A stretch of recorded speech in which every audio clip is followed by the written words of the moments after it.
A lot of people would say you've got reason more than most to hate sharks, and yet you don't. Can you explain it? It was in a spearfishing championship that I was the reigning champion. It was a 6-hour competition. After 4 hours, many fish had been speared and each one had bled into the water. And the tide had gone out, but nobody had seen any sharks. And I went out a bit wider and deeper to try and find fish that hadn't been scared. And as I dived down, I was just about to spear a fish when this huge thump and crash hit me in the chest, knocked the gun out of my hand, the mask off my face. I was hurled through the water. Then I realised it had to be a shark.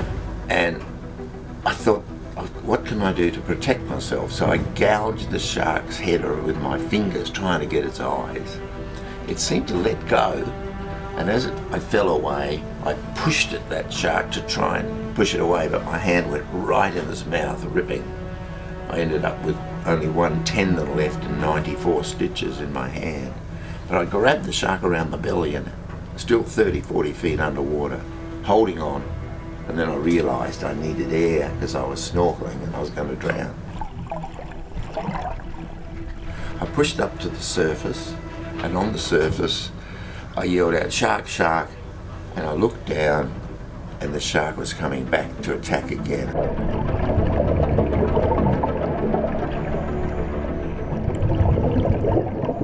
I could see this great big head and white teeth coming up through the blood red water, and I thought I got nothing at all to protect myself.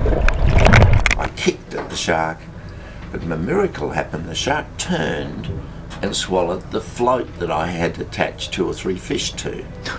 It dived, and as it dived, it dragged me underwater, and I'm on the rope. And as it dragged down, I tried to find my belt to get rid of it, but I couldn't find it. I couldn't find the catch. And I hadn't deep breathed much, and I was just about to gasp water and drown when another miracle happened. The line broke. It was severed when the shark bit me around the chest, and it managed to break. As I came up to the surface yelling out, "Shark, shark, shark," a boat actually had seen the bright red water, my blood, and was coming over to investigate. They quickly picked me up, rolled me into the boat, and with really great precision I was in the hospital within an hour, given blood, and luckily stitched up. The photographs that were taken on the operating table and my stories went around the world. People wondered whether I'd go back in the water.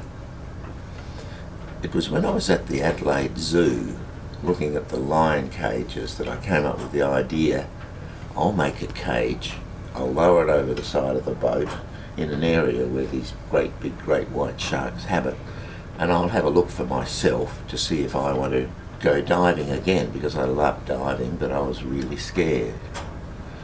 We made the first cage, and on that first expedition, about 48 years ago, we made the first great white shark films ever. That first time that you put the cage in the water, did that cure your fear? Not really at all. It helped. The first shark that came really looked like a small submarine with a deadly front on it, like not torpedoes but teeth. We thought maybe the sharks were interested in the people inside, but then we found that they would come up and bite on the cage, even when there was no one in it, and what we ended up finding, it was the electrolysis that was set out by the salt water on the steel that attracted them. And so now that you've spent so much time with sharks, I mean, how do you feel about them? They're a wonderful, interesting animal, and even today they still need help because people still fear and dread them because they're the last major predator that will eat you. But with education, I think people will understand that we need them in our oceans, and of 400 varieties, there's only a handful that may bite people. The more I got interested in sharks, and the more I loved the sea, I was able to return and go abalone diving all the way along our coastline. I spent 16 years and 5,000 hours or more underwater, and on those occasions I only saw 3 sharks. Normally they don't have humans on their menu list. They prefer to stick to their own food. Thank goodness they didn't, because along our beaches there'd be a real smorgasbord if they wanted to. A lot of people would say you've got reason more than most to hate sharks, and yet you don't. Can you explain it? It's the anomaly of this fear that was generated and shown to me after my shark attack made me think. Going back into the water was a real relief, and I found it wasn't as bad as everybody thought. So I spent all my life trying to put sharks in a different perspective. Because of that experience you had? Because of my experience, yeah.